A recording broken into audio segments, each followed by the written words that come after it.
Hello and welcome to the I Shall Bloom Show. Yes, a show where we interview stellar individuals whose work and legacy has profoundly uplifted our communities for the better. Each week, we interview a new guest. We take a deeper dive into the work that they're doing in their lives, sharing ideas and experiences collectively. You see here at I Shall Bloom, you shall bloom, and we shall bloom. Today is a very special day for me because I have a very special guest. He is Cedric D. Fisher. You guys, he is the producer for this, my very first show.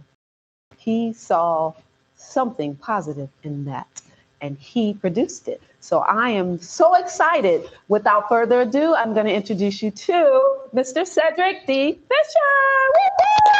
Thank you. Thank you, Sandra. Yes, he is an accomplished author, producer, publisher. He has so much going on and he's here. I am not going to do all the talking. I'm going to let him talk.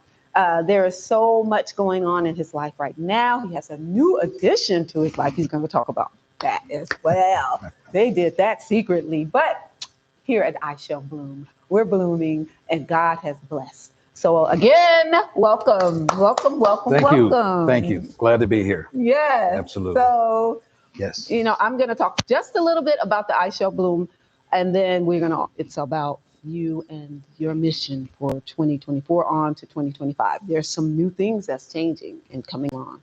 Okay. Yes. Sounds good. I Shall Bloom. Remember a year and 6 months ago when I met you, you came on the WSAN radio and we talked and there was a different mission then.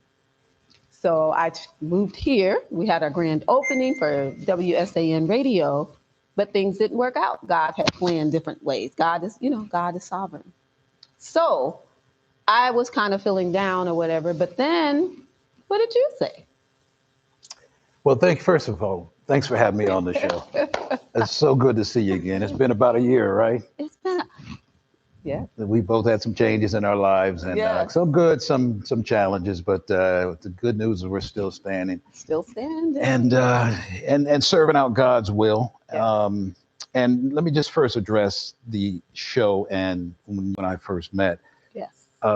First and foremost, there's no denying your talent, your presence, and I kind of felt like you had a purpose-driven mission to really take the gifts that God's given you and give them back to the kingdom.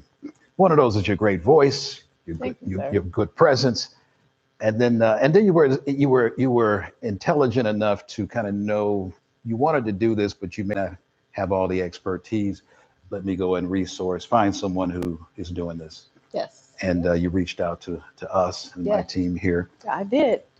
Absolutely. And we did produce the very first show. Your guest was Bobby Blount. Yeah. Bobby Blount. Love Bobby Blount. And he's coming back too. Okay. I said, yes. Yeah. Oh, he has to come back because he is one of those power men like you. He's the guy. Certainly a man of influence and highly accomplished. Very, very busy and making a lot of stuff happen in the city here. Sure. And my background, you share a little bit. I'm a 42-year career journalist, most specifically in the publishing arena. Yes. Originally from California, grew up in Cali. My career took me to New York City. Yes. Did about 14 years in the New York metro area. Then I moved to Philadelphia, did about 6 years out there, and moved here in 2011. 2011, okay. Mom got sick. My parents are former military, dad's former Air Force, and they retired here in 1984. Yes. And then mom got sick in 2011, and I came here really kind of just to check on her, but kind of realized they had gotten old on us. And I got other siblings, and we all kind of agreed somebody needs to be here looking after the parents. I was the entrepreneur in the family, so they kind of looked at me like, you come, because you can change your schedule around. Yes. We had an agreement first that I would come for a year and a half, and I could go back to Philadelphia because I had a magazine out there. Yes. But once they saw that mom got stabilized and settled, and she was really kind of preferring having me in town, then things changed, and I've been here for 13 years. So. 13 years, and what a blessing to be able to give back to our parents in Absolutely. that special way. That is God's gift, because they pour into our lives so much, yes. And then to be able to be around, and they can remind you of little things. I'm sure they're like, I remember that time when you did this, and now you're able to give back to them. It's a beautiful thing. Yeah. Yeah, it's a blessing. And we're both blessed. My parents they're still on this side of heaven, which is a beautiful thing in their mid 80s, and I'm blessed to be able to be share these years with them and to be taken care of. Yes. And the trust thing is there. So that's real important, because at this age, what happens a lot of times with seniors, super seniors at this age, if they have to have caretakers, sure, a lot of times they'll have to resource that or outsource it. Yeah. And there's people that they may know that are professional, but do they really trust them? That's right. So the trust thing is in place. So we're having a good time. Awesome. And I'd be remiss if I didn't mention I had a big change in my life recently. Yes. Hi, everyone. I got married to a wonderful woman, Louisiana girl, Grambling grad named Lola. Yeah. And she's actually here in the studio with us today. But, and I was going to introduce, she did it before me, but which is good. You should have, huh? Yeah. But I was going to say that too. I said new big things, and I didn't even know about it. And it's been a year and something since I saw him. But yes, he is glowing. When you meet that mate, and this is not a love show, but it is, because it's a ministry. So God is all about love. So when you meet that person, and that person could be around you all the time. I'm pretty sure she was probably around you all this time. Or sometimes God will bring that person to just drop her off or drop him off. Mm-hmm. Yeah. So, and then you realize, wow. And then you may be in a situation that you needed that help, and God brings that helper. Yeah. And you realize everybody else was fake, or you realize the other false impression or false intentions of others, right? Yeah. Well, it definitely was a God orchestrated thing. One was I was praying for a wife and the right person, of course. Yes. And we all understand and believe in what we call God intervention. Yes. But there's also God intersection, right, where He will intersect two people. And we actually met in church. So on a Mother's Day, took my mom to church, and yes, we happened to sit in the same pew right next to each other. And the rest, as they say, is history. We just talked after that, and before you know it, we fell in love. You fell in love. Fooled around. Come on, you want to say something? You want to introduce? I got two. You want to come on right quick and say hi and introduce yourself? Come on back, Lola. You can just come in and give a cameo appearance, and yes, she could be a little bashful at times. But. Yeah. I put two on. Hi, everyone. Yes, this is the story of love. Life is love for us. You know what I mean? So let's see. You want to sit down? You want to come on, sit by your husband? Hello, I am Lola, and I'm grateful to be here. Grateful to have Cedric in my life, and thank you, Sandra, for inviting me in here to just say hello. Yeah. Oh, okay. Oh, she's genuine too. I always have to look in the eyes. Oh yeah, sweeter than a peach. Oh, and from Louisiana. I'm a Louisiana girl. Yeah. Born and bred. Grambling grad. And just so happens we're the same age. I thought she was about 10 years younger than me when I met her, so she was a little bit out of my dating range. Yes. But once we started talking, we realized we're 3 months apart. Oh. So everything just worked out, and we dated for about 10 months. Mm-hmm. I kind of knew early on though that this was her. Yeah. So what's that feel like? I know we're changing, but we're not, because how my show, wherever God leads it. Yeah. So someone needs to hear this. How do men, when men know, like, what is that like? What does that look like? So prayer works, right? Yes. And so I've always believed when you pray for something that you have the kind of God that you can be specific with. Order it like it's a pizza. Yes. I like her to be this, that, and the other. These are my must-haves. Now, that doesn't mean that God's going to send you a perfect person. because there is no other perfect person other than himself. But he'll find the person in your universe that comes as close to that profile. And he knows you better than you know yourself anyway. So he'll know the person that you need to meet. And then when that happens, and what happens oftentimes, Sandra, with some of us is we'll pray for something and God will send it. And then we're like, well, that's not what I asked for. Right. That's not the package that I expected them to be in. Right. But God better than you do with that. It's his package anyway. It's his package. Yeah, it's absolutely. not yours, because we're supposed to have a heart of God. Right. And be, you know what I mean? So when you ask for something, since you're his children, you're his child, he gives you what he wants you to have. Yeah. That's a good thing. And one of the gifts of the Spirit, if those of you have heard or don't understand what this means, is the Spirit, the gift of discernment. Yes.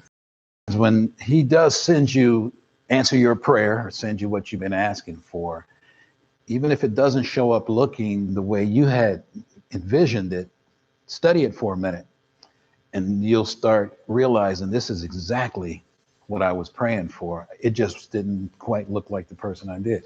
Now, fortunately, Lola fit the profile specifically. This is exactly what I was looking for. And so it didn't take me long to get my head around and realize, all right, prayer answered. This is her. Yeah. But we needed about 10 months, to kind of study each other and fill out each other and get through some situations and see what was going on. Yes. I had some health issues that hit me, and we had to get through those and learn each other. And that kind of just helped me understand too that she was the one, based on how she responded to that. Yes. Even those issues in my life. Yeah. And then at month 10, which was right around Easter time, I did the proposal thing. Oh. Dropped down on one knee. You'd have been proud of me. Yeah. And yes. He dropped down on one knee. Yep. And did you know it, or when did you know? I was totally surprised. Yes. Very much surprised, but pleasantly surprised. Right. Yes. Yes. And I said yes, of course. Yes. Oh, and yeah. I had also been praying, for a good man. Yes, for a man of God. Yes, and God, he brought me Cedric. Yes. Oh man. So, okay. So we know love. There's new things. There was a bad situation, the health issues, but God brought someone to meet his needs. God met his needs, of course, but he sent him a helpmate. And so you just look back at that, and all you give God the glory, even though it was a bad time, but he turned it around. Yeah. Look at that. Yeah, absolutely. So when he says God can turn those bad things around, those humps and bumps around, he changed those things around. This is evidence right here, you guys. So, okay, so we'll have you both here. I'm going to look at so I know that you said that you are, tell me about your magazine and what's going on with that today. In the publishing universe. So yes, we are still in the publishing business. That's our primary business. We publish books, just about all genres. The only genre we don't touch is erotic, which is a big, huge category, but that's just not what we're in business to do. We're what's known as a hybrid publisher. Okay. So you invest in your project with us. There's 3 options to get a book published. Traditional publishers, which are Simon & Schuster, McGraw-Hill, Scholastic, Penguin, Hallmark. Those folks are one extreme. They only take about 1% of all the submissions they get on an annual basis. Sure. It gave rise to the other extreme, which is self-publishing. Sure. Now 6 out of 10 books that are published every year are self-published. Okay. But you got a lot of self-publishers who really don't professionally understand the business and the manufacturing process, and they make errors, and then they wind up with books that they can't sell. And I don't know what that's on. Is that me? I'll edit it. You don't hear it when they don't. Keep my arm steady. Yeah. They don't hear it though. Edit that out. Yeah. Let me see. What am I doing here? Let's see. Yeah. Is there? I don't know if I'm doing something. Then I get a chance to look at my notes. Hi, everyone. Welcome to the I Shall Bloom show. Yes, huh? East Coast in the house, huh? Hey, Miriam. Hey. Is that Veronica? Well, hi. Welcome, team. Yes, you guys are all here to see Cedric Fisher, his new wife, Miss Lola. And I know that some of you guys had some questions about becoming an author. He's going to talk about that, and bringing a story to life. Tell me about that. How do you, we have these stories, but to read, when you read a book, you're consumed. You're like, you get into that book becomes you. So how do you pick a story? Like when you see something, you're like, it's not a story. Or do you see something? Like, how do you judge that? It's a good question. And I always share with aspiring authors that everybody's story is important. Sure. Because you got a lot of people who believe or have convinced themselves that my story is not important. Who else would enjoy it? Yes. But your journey is important. And I always tell people that there's a community out there for everybody's story. All bestsellers start with 12 people who tell 12 more, who tell 12 more. And then all of a sudden, Oprah Winfrey's calling you to have her book in your book club. You become a millionaire overnight. But essentially, and it doesn't necessarily have to be your life story that you put in a book. It could be a cookbook. We publish cookbooks, children's books, sci-fi books. Just about every novel, by the way, was someone's story, but all the names changed because people still alive on this side of heaven, and they don't want, when the book comes out, to embarrass anyone or to hurt anyone. But essentially, everyone's life journey is your story. And it's got some kind of ministry value where if others heard about it, it would help set them free or make their dreams come true as well. Case in point is if you've been through a traumatic experience, let's say someone who suffered from child abuse or some sort of abuse throughout your life. Sure. And the trauma has got you with low self-esteem. You think you're the only person who's been through that. You really feel like you're embarrassed about saying or sharing that story. You're the perfect to have a book because that same story is going to set other people. Again, you're never the only person that's gone through something. Not making light of your situation, but others have as well. And they need to hear about how you got through your situation. Your light now becomes their guidance. They follow your light, your journey. And you may have some ideas that they haven't thought about, some resources they haven't looked into, or just a similar situation, a plight that they can relate to. And if they can relate to you and you got through it, then maybe they can get through it too. So we always look for candidates like that. Yes. But we also like to hear about someone who's done something unique, something that we wrote a book for a woman named Anita DeFrance, who was the first African-American woman to win an Olympic medal in the sport of rowing. Yes. As you know our history, we typically don't go after water sports. Right. And she, our women. And but she's the first African-American woman to win an Olympic medal in the sport of rowing. And she also currently sits on the IOC, which is International Olympic Committee. Mm-hmm. And I think she's the only woman and the only minority on the board, on the panel. But she had a unique story, and we thought, we're always looking for that great story out there. Yeah. And we published her book. We published it in 4 formats: hardcover, paperback, ebook, and self-narrated audio book, which is her voice on her audio book. Oh. And we did her entire marketing campaign with the book trailer, and we handle all of her social media assets, all the accounts. We do all their posting. We also do her monthly newsletter. So she kept us on a retainer once we had the book published. And the book's doing very well, and Anita's doing very well. But to answer your question, sure. Everyone is sitting on a story. If you've got a journey, let's say we just did a book for a 19-year-old who had he wanted to be an Olympic gymnast. However, it didn't work out for her, but that turned into a great story. Sure. And we're publishing her book. It'll be out in about a month. But if you're at midlife, you've lived the journey. You have some stories. And you've got a story too. You have a story, and your story helps someone else. It always helps, huh? Your story.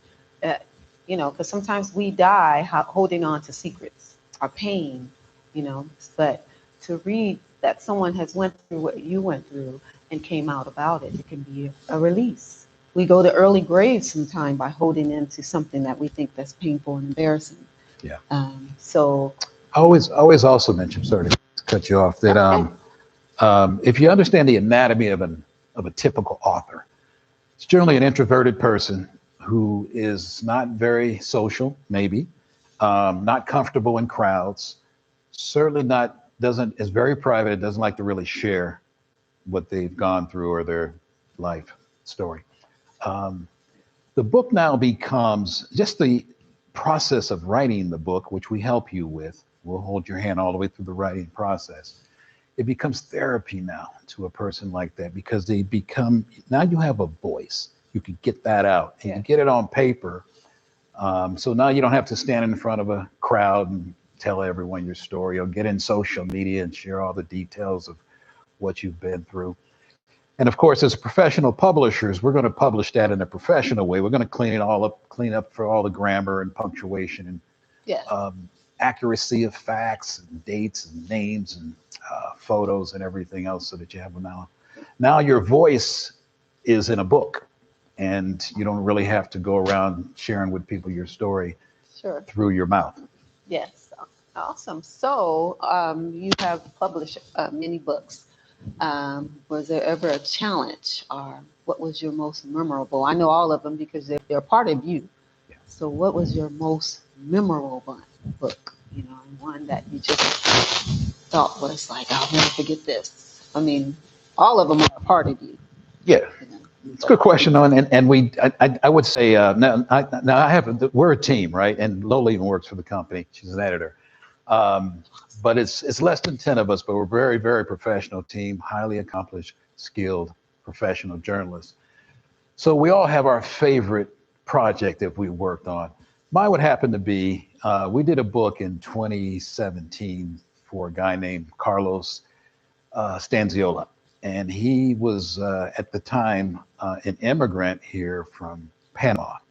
Yeah. And he had been here for 21 years as an undocumented immigrant.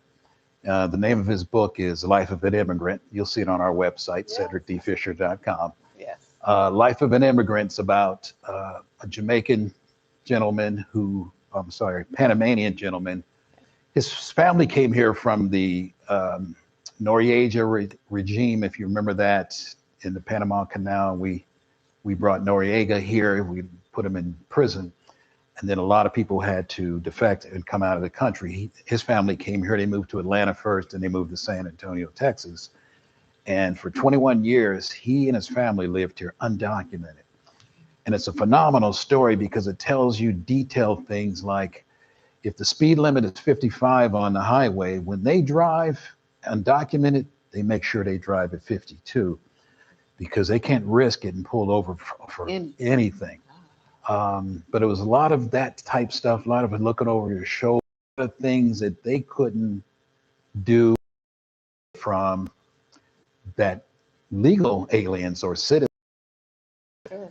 But the other part of the story shows how surprising immigrants can be when they don't come over and have all those privileges and blessings and benefits that the rest of us have. Sure. They have to survive, and they got to feed their families.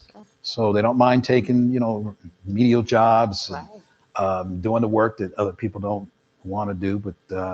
But anyway, it was a phenomenal story. It was a great book. I got to meet his entire family, kids, and it just was a great time. It's a great time putting that book together.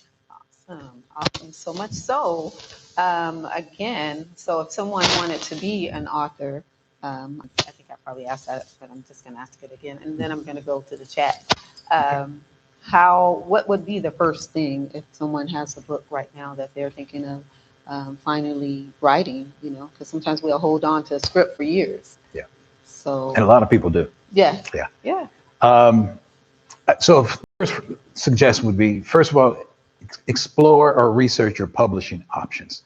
Assuming you've already decided you want to put it in a book, explore your publishing options. Again, there are options out there: traditional publishing, self-publishing, and then there's the hybrid publishing, which is the expert in the middle. That's kind of what we do. Yeah.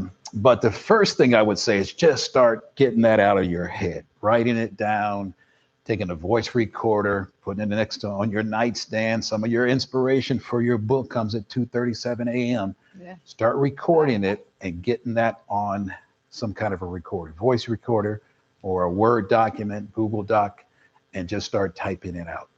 And just get it out. Don't worry about structure and formatting and anything of that. Just get it out of your head and get it on paper. Once you put it in the hands of a professional publisher, they'll do all the story treatment, the development of the story. If they see gaps in the story, they'll ask you questions and fill that in. And then they handle all the typography on the back end, spelling, grammar, punctuation, formatting, and all of that. And they'll check accuracy of facts. If you use statistics or anything like that, they'll source those with footnotes. But they build the book essentially. So your job really is to get this out of your head, start writing, keep writing. And I always suggest get to about maybe 10,000 words. And now you can take that to a professional, and now they can take it and start developing that into a book. We have folks that come to see us at times, and they may have a diary that they've had for 20 years. Yes. And they've been, penciling that diary for 20 years. And we can take that and work with it. We have other folks who are journalists, or they just been journaling for 9 or 10 years, and they've been keeping notes in their journal. We can take that and work with it. We've had folks come to us. Lola currently is working on a cookbook from a Tunisian woman, and when she came to see us, she just had a box full of notes and recipes, and a 3-ring binder of recipes that she had handwritten. And we're taking those and developing those into a book, into a book form. Yeah. So again, to answer Sandra's question, just keep writing. Start getting it out your head. We're doing a book right now, or we're going to be doing a book for a gentleman who is a jazz artist and musician living right here in San Antonio, very famous. But he's got nothing written down. So I told him what I need him to do, and he's 76 years old right now. Take your phone, put it next to your nightstand. And when you get that inspiration at 2:37 in the morning, talk about what you want to put in your book, just hit that voice recorder and record it. And I said, when you have enough recordings, maybe 10 or 15 of them, bring them to me, to us, and now we'll start developing your book. Awesome. Well, I was going to go to the chat, but I think I'll save the chat. You guys, I'm coming. But I wanted to find out I know that you are making some changes, you said.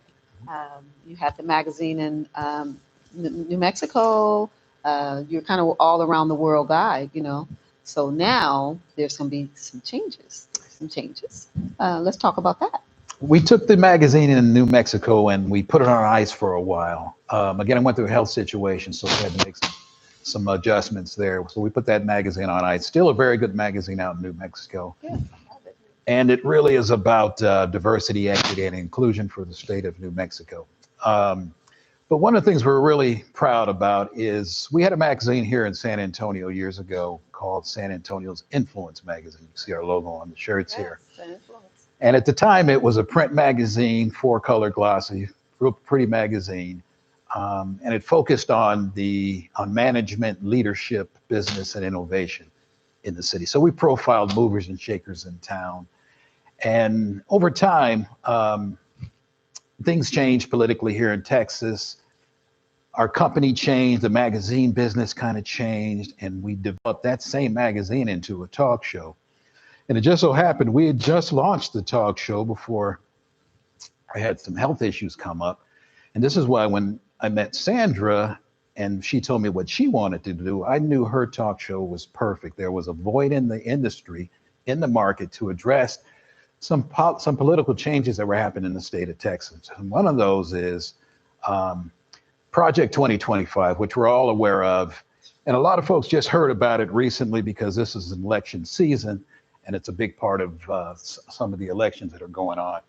But Project 2025 started in Texas about 5 years ago. And it's law now. So the entire abortion ban came out of Project 2025. Critical race theory, CRT, which is a war against books, came out of Project 2025. And then most recently in the state of Texas, Senate Bill 17 is a war against diversity, equity, and inclusion. And they've had, like the University of Texas laid off their entire diversity department. 90 people one day were just sent home because diversity, equity, and inclusion now doesn't work here in the state of Texas. Well, with critical race theory, let's just take that for example. It's a war against books. And it happens to be books that the state of Texas doesn't agree should be taught at the grade school level. And there are certain special interest groups or categories of books that they have completely thrown out. One happens to be Black history books. Listen, you guys, listen to this. It's a real issue here. Again, this is not something that they're thinking conceptually about doing. It's law here. It's the law. So we have a good friend who happens to be a teacher, and we were we're visiting their home one day, and she happened to show us a bookshelf of a lot of books that she grabbed out of the dumpster. And these happen to be books on Rosa Parks and African-American artists and a lot of African-American history books that have been thrown out. So we decided to take our show, San Antonio's Influence, that was really a general market show. And Sandra's doing a dynamic job with the I Shall Bloom show here in San Antonio, particularly here with the African-American community.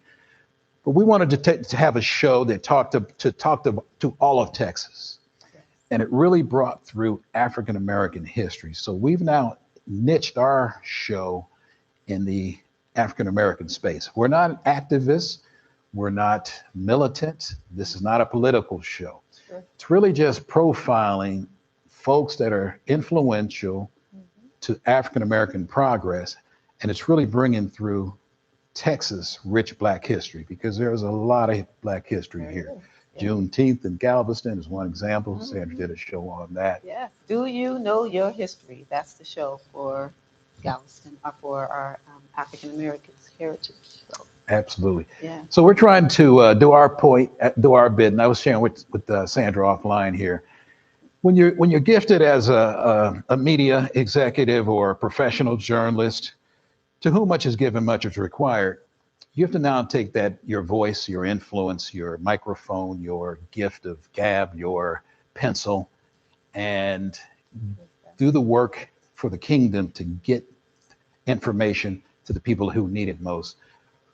We don't want to have our history muted. That's not right. We don't want to have it denied. So it's our job as journalists, as media executives, with platforms like the I Shall Bloom show, Influence San Antonio, to go out and tell the good news about Black America and really keep that Black history alive, because it's not just good for our folk, African-American folks, it's good for people in general. Yes, that's a great idea. So as you just heard about 2025, if you don't know about that, and I know you were saying diversity and inclusion, can you explain what that means for someone who didn't know what that means? And there's, people are like, well, what does that mean? Can you kind of, speak in layman's terms? Sure. So you guys may have heard the acronym DE&I. There used to be just D&I. It was diversity and inclusion. And I'll give you some history. The civil rights era created all these new laws and gave us a lot of the African-American community, not just African-American community, but people of color, a lot of rights. That was known as affirmative action. So if you guys remember, like in the late 80s on through the 90s, maybe the early 2000s, affirmative action was designed to level the playing field, give African Americans, people of color, opportunities in management, leadership positions, and more in institutions in corporate America, I would say. Eventually, that evolved into what they call diversity and inclusion. And we've done a lot of good work in moving that and progressing that movement forward. There are a lot of people who are professionals within that industry. It eventually became DE&I when they added the word equity. So now it's diversity, equity, and inclusion. And equity essentially means let's give people of color an opportunity to own stuff. Not to just participate, not to just work for others, but we'll help them own things, even become shareholders in maybe corporate, publicly traded companies. Well, most recently, there's been a group out here in America who's decided diversity, equity, inclusion is against the law. It only promotes division and racism amongst Americans in general. And they've just kind of taken it out of context. It was always designed to just make the playing field fair for everyone. Include everyone, special interest groups, get out of the judgment seat, give everyone a fair opportunity to be to succeed. But they've turned it into a thing where they now see it as being kind of an activist movement for special interest groups. Hence, Texas has made it against the law now to have diversity, equity, and inclusion within public institutions, schools, and corporations, and that sort of thing. And it's been dismantled here. So it's called Senate Bill SB 17 here in Texas. But there are other states around the country doing similar things, and they're following what we're doing here in Texas. Wow. So it goes all the way back to being involved and knowing what's going on in your city, in your state. Yeah. Because how did that get to that vote? How did that get there without us? Because that should have been vetoed. It's not fair again. Yeah. Sandra, we're in 2023. We're in 2024. So how are we back here? Sandra just brought up a great point. Yeah. Our greatest right as African Americans is the right to vote. And this just shows that when we had opportunities to go vote, we weren't there. We did not show up. And this type of stuff has happened. So we have an election coming up, big general election in next month, right? Mm-hmm. We want to encourage each and every one of you, get registered. Registration's open now. Yes. October 7th. Yes. It opened, and then when it comes time to vote, we need your vote. We need to be able to turn these type of initiatives around. Yes. It's nothing that's activist or militant. It's just giving everyone an opportunity to have a fair playing field to be successful in life. And then critical race theory, which we talked about, the war against books here. We need to be able to get Black history and other groups, LGBTQ. Those groups, they need to be able to tell their story, get the history out. And even if you decide that history is not for your child, that's fine. You can turn the channel, you can turn off the station, they don't have to read the book. But there's no reason to take those books out of institutions where our children are learning about America, because those things represent America. Yes, and that's I guess that's bondage again, modern day slavery back again in 2024, basically. So we give people control when we don't take control. And that's, again, we just had Judge Boyd on last week, Saturday, and she said, we need to vote. You guys said that you were going to vote.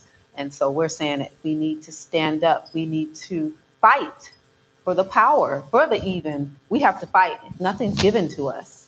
We're kings and queens, yes, but we're in the world, but we're not of it. So we have to fight.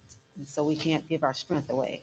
So in saying that, I'm going to go see what we have going on here for here. Okay, let's see. Shalom, family. Hi, they're saying shalom. Okay, let's see. Any questions? Beautiful sisters, great love. Holy Spirit guide you and will let you know.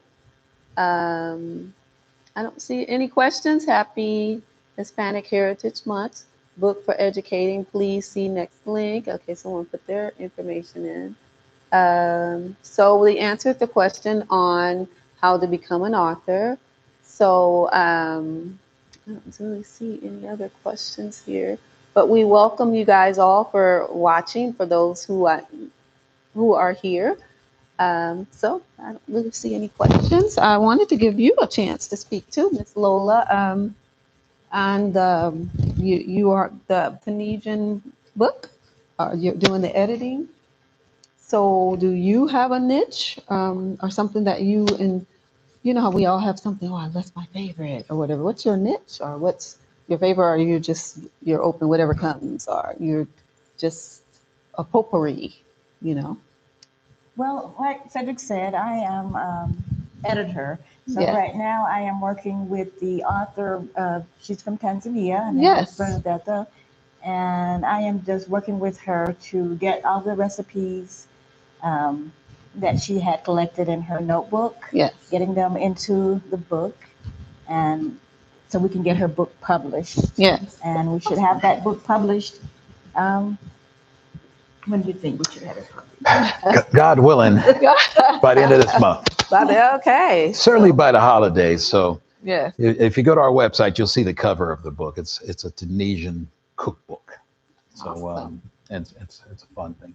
Lola's also working on we're doing a memoir for an African-American professional in this city, by a guy by the name of Blaze LeBay. Blaze LeBay? And Blaze is a news director, probably the most highest ranking news director, African-American news director here in the city. Blaze. And we're writing his memoir. Oh. Lola's editor on that book as well. So awesome. Yeah, so she kind of moves around from certain books, but she may have her preference for cookbooks or something. Yes. No, I don't really have a preference. I actually have been just enjoying just editing the books and reading the stories. Yes. Like the one that he mentioned, Blaze LeBay. Yes. He has a very interesting story. It's kind of his life story. Yeah. It involves the paperback principle, which is kind of, I don't know if it's just in Louisiana, because he was born in Louisiana. Yeah. You know how they have light-skinned blacks and dark-skinned blacks? Mm-hmm. I guess there was a time when the color mattered. Mm-hmm. If you weren't light-skinned, then you weren't in. Correct? Yeah. So that's what we mean by the paperback principle. Oh. So he's his story involving that and his family story, and it's very interesting. So I've been enjoying reading his story and having him get that book published. And that's interesting too, because I'm from California too, so that I didn't really get the color thing, but my family is from Alabama. And so I did hear that I was pretty to be dark one day. I didn't know, why am I pretty to be dark? You're pretty to be dark. Mm. I didn't know. I went back to home and I said, well, what does that mean? I'm pretty to be dark. But that was a thing in the South. The lighter you were, closer to Caucasian. And that was that's mental, dividing. It's another way of slavery and dividing us too. Yes. That's what that was, because we come in all ranges of beautiful black colors. You know what I mean? So I was raised with that. So it didn't hit me. But if you weren't raised that way and if it wasn't imputed in you that you're beautiful regardless of how dark you are, then that can, mess with you or can hamper your life. But that's a big thing too that we kind of don't talk about.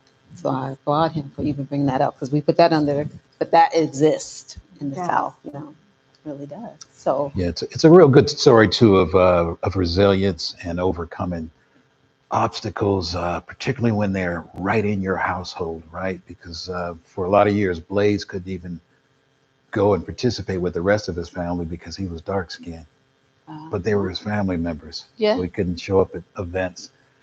And a lot of this stuff still goes on. It carries over from generation to generation. It does. You could hear your uncle or your great uncles, and they'll say certain things. In the South, in Alabama, So I did, but it was just something, and it's something that we hide. We don't talk about it. Family secrets. Mm-hmm. We all got them. Yes, family secrets. So how could someone reach you guys if they wanted to reach out to you? Well, you can first go to our website, cedricdfisher.com, CEDRICDFISHER.com. That's for the book publishing. Our talk show is at influencesa.com, INFLUENCESA.com. If you'd like to email us, you can email us at info@cedricdfisher.com.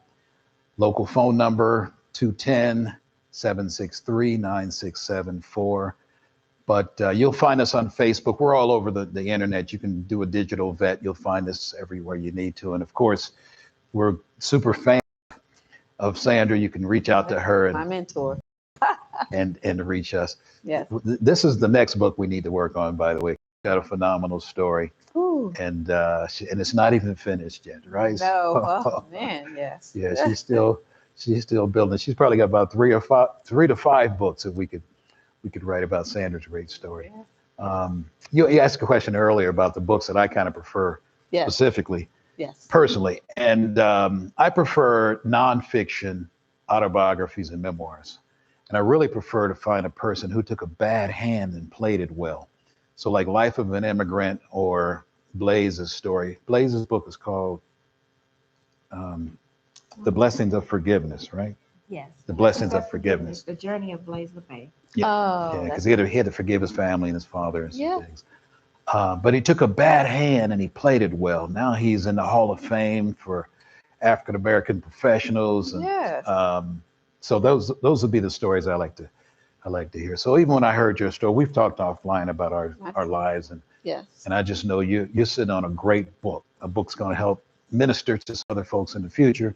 yeah, Help hopefully set some people free. yes, awesome. Thank you. Well, that was kind of freeing because I think about it and then it's just overwhelming, and then I'm like, okay, but when the time comes, which is coming, 2025, I said, is all the way live. 2024, we wanted more. That's our little slogan. So That's good, 2025 is all the way live. So we're going to release all of those hidden secrets, or release all of those. I should have waited. I should have, when I get, or when I get this, or when we do this, let's release that, because tomorrow's not promised. Tomorrow's not promised. Absolutely. So I'd like to also share the book publishing process takes anywhere from 4 to 9 months. oh yes, We've had some books that we've been working on for a year, even one we've been working on for over 2 years. yeah, So always keep in mind, if you have a deadline, that the time that you want a book published, think about the process it's going to take. So that's when you know when you need to start. So we got the holidays coming up. 60% of all books are sold during the holiday season, and 70% of all books are sold online. So you want to make sure you hit those kind of targets. With our group, you'll make an investment in your project. So you want a return on an investment, and we show you how to get into the business of author marketing. So now you're making money with your book, and we'll help you with all of that. sure. Just know that it could be a very lucrative project. It's kind of like a hit record. Once you put it out there, you can make money in royalties for the rest of its life. It will outlive you. So it's got legacy, and it will continue to pay your estate once you're gone. So think of a book like The Diary of Anne Frank, Yes. or the #1 best-selling book every year is the Bible, right? Yes. And it's paying the Nelson, I can't remember the family that originally published it, is paying their family forever. Heirs and heirs and heirs, huh? Absolutely. So it could be a very lucrative project, and again, with all the value we talked about being therapeutic for people who've been through trauma and issues, and they want to share their story, or even ones that don't want to share it, but want to go through the process of getting that out. A book is very healthy for you, but it can also be very profitable. Well, that is awesome. Well, it was a pleasure of meeting both of you today, and you, my mentor, but that is my first time interviewing my mentor, who actually produced my very first show. So it's just a blessing to see how God brings people in and back and in, back and forth into your life. And so I just want to say thank you, give you. I'm so grateful. I'm a crier, so I'm not going to cry, but I am a crier. So I'm just really grateful for you to always, just have that. You didn't give me a chance to feel sorry for myself. You said, nope, we're going to do this. If you get this person, if you call Bobby Blunt and he shows up, I'll produce your show. And I called him, and he called me back and said, sure. And so that's how it all began. So I want to say thank you again for believing in I Shall Bloom show, and more things that's going to come 2024 and 2025. The collaborations that we are going to do all together. So, and I thank you too, Miss Lola, for being a part of his life that he was missing. Because, I met him when he was missing, that part too. So I do know the other Cedric that was missing, leaking, So thank you for, we thank God, and we thank you for standing there when he was, alone, sick, and you stood there. So I give God glory for both of y'all, and pray for you. Plead the blood over both of you guys. I'm a Christian, so I'm going to do that. Thank you. So again, Very, very welcome. yeah. So again, Our thank privilege. you. Thank you again. I thank you guys for watching and tuning in for another blessed show of the I Shall Bloom show. My name is Sandra, and I can be reached at sandra@ishallbloom.com. My talk show is on YouTube. It is I Shall Bloom Talk Show. Also on Twitter, it's I_shall_bloom2. Again, don't forget to subscribe, hit the bell, and like us because you never want to miss a premiere episode of the show. And you know what my saying is? I shall bloom, you shall bloom, and we shall bloom. Bye now.